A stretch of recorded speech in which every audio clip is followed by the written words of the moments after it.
What's up, guys? Happy Friday. I hope you guys had a wonderful week. It's your boy Marc checking in once again with a daily transfer update, and it's a big week for Atlanta United as preparations have begun for the 2020 season.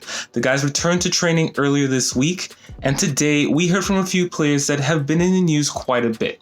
Now, Gressel did address his contract situation to a degree. Basically, what he said is that he has nothing to add at the moment, other than he wants to get a deal done with the team and does not want to be a distraction in the meantime. So he doesn't plan on hitting on the same points over and over again. He feels like he's made it clear his desires and he just wants a deal done.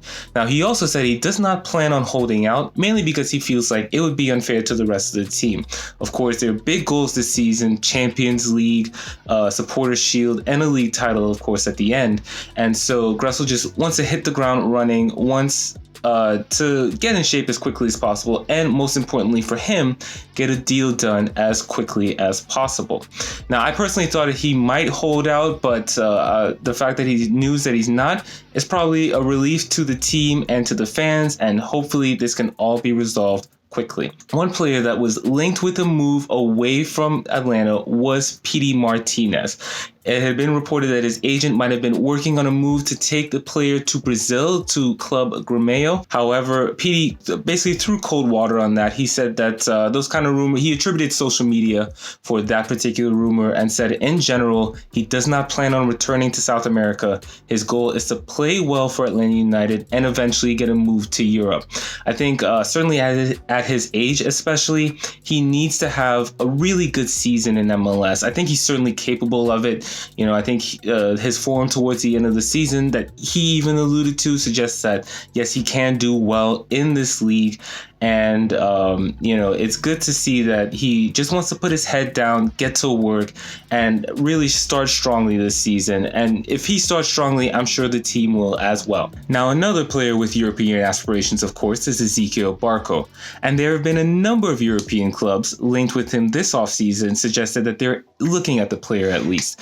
Barco himself said that he hears the same news that we do. However, his head is here in Atlanta and his goal is to play well this season. And after that, we'll see.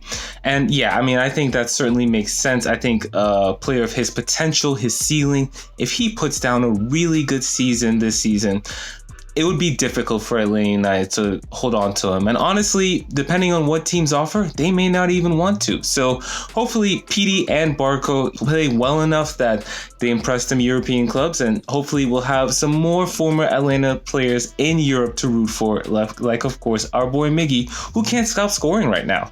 Now, since it's a Friday in the offseason, you know that means we have a new player to announce. 33-year-old left back Edgar Castillo has officially signed with the Five Stripes.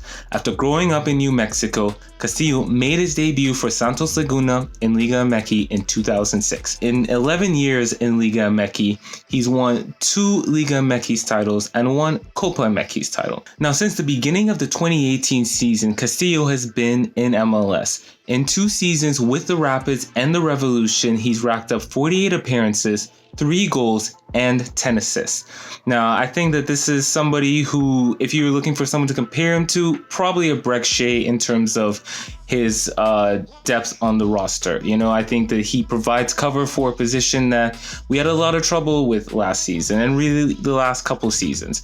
I think his attacking output is actually pretty impressive, especially for a left back.